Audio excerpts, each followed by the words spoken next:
Welcome. My name is Mikhail. I'm a software engineer on Google anonymization team. And today I would like to present DPSynth, a library we built for generating differentially private synthetic tabular data at scale, and share our experience from bringing it from research to production. This is a joint effort with my fantastic colleagues listed here on the slide. And let's start with the problem statement. Software engineers and data analysts have a need for high-quality production data to do analytics, testing, ML training. And usually this data comes from users, and therefore there are barriers such as strict compliance, audience, short retention, and other privacy regulations. There are non-solutions in the industry for that. You can do pseudo-anonymization. However, it has uncontrolled privacy risks, and some of the methods of pseudo-anonymization lose structural integrity so that you cannot join data back and do some analysis. There is also an approach to do differentially private aggregation. The limitation here is that you have to predefine queries beforehand, and also the results between queries will be inconsistent because they are performed separately. On the slide, you can see a differentially private SQL query that you could write to aggregate in BigQuery on Google Cloud. And DPSynth proposes to view the solution at a slightly different angle. If you have a table, what if you had a black box that you could ask to generate a table with the same schema and same statistical properties but the table, this generated table, would have some anonymity guarantees. And this is what DPSynth tries to do. Basically, you just give the table and get the table out with same statistical properties.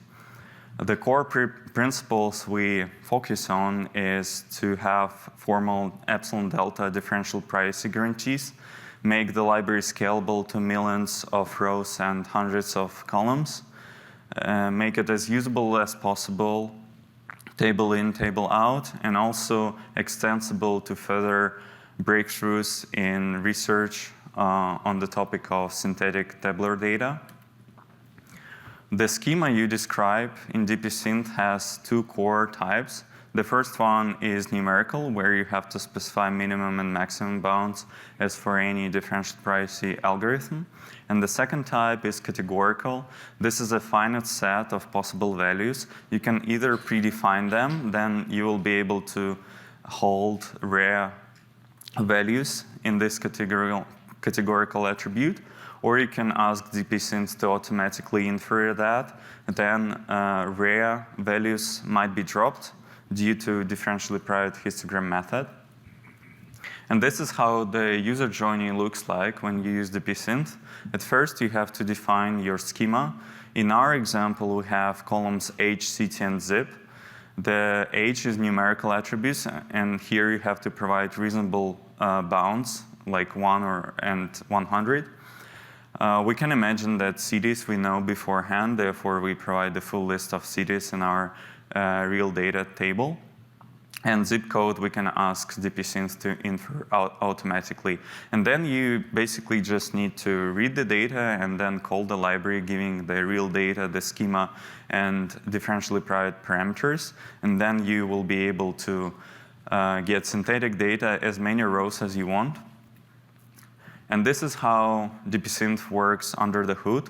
At high level, this is a three-step process. At first, you do select and measure. You select low-dimensional marginals. This is a joint distribution of 1, 2, or more columns. And then you measure this distribution in differentially private way.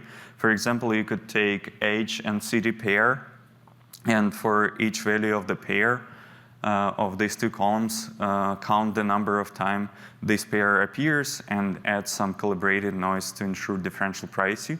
And then these low-dimensional marginals can be encoded into private probabilistic graph model, PGM, which can be fitted to approximate the marginals you haven't measured in the first step. And then from such model after training, you can sample a row that will follow statistical properties that you measured in the first step. And you can sample as many rows as you want. Like the model itself is already differentially private because you did step 1 and step 2 with differential privacy. And I would like to share the challenges we faced while bringing it to production. First of all, there are scalability issues because you have to operate on millions of rows, and this won't fit into the memory. Therefore, we used PipelineDP to do distributed calculations, differentially private computations using Apache Beam and Apache Spark.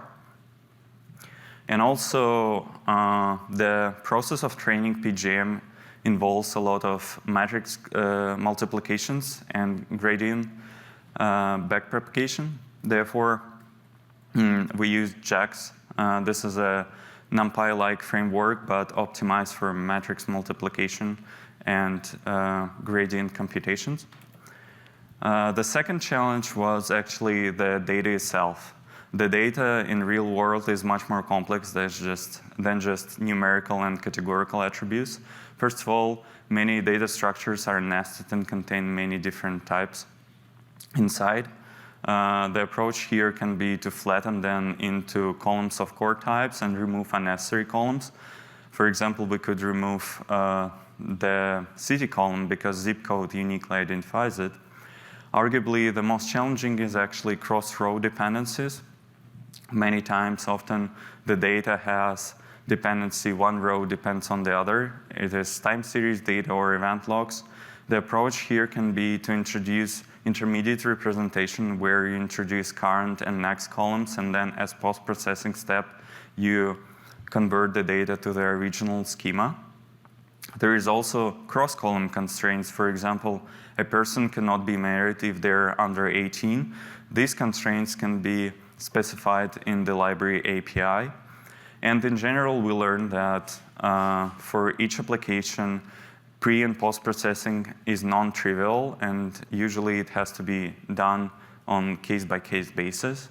Another challenge here with the data is that actually there is unstructured data, for example, text.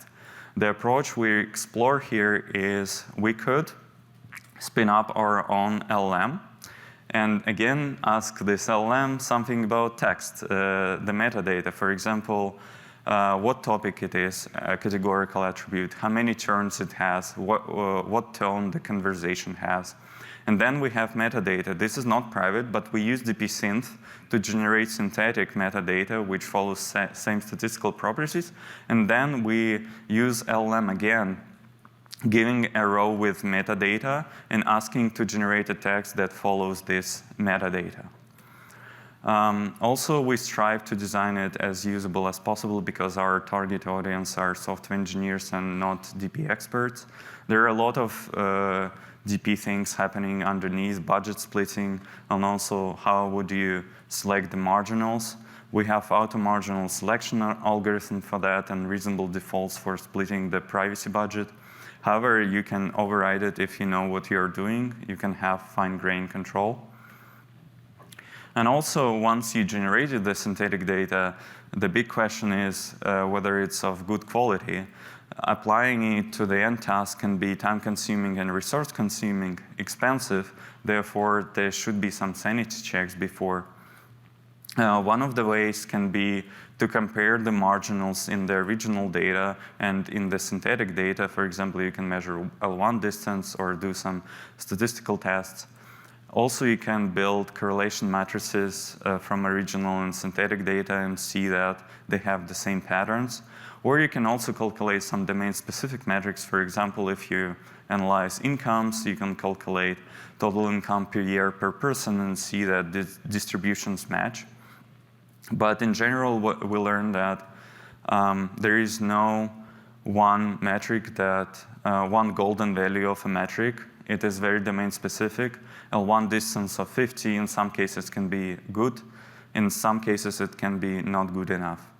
And this is just an example of how would you calculate L1 distance between marginals. You just take, for example, a pair of New York 22 age and just calculate the absolute difference between the counts between original and synthetic data.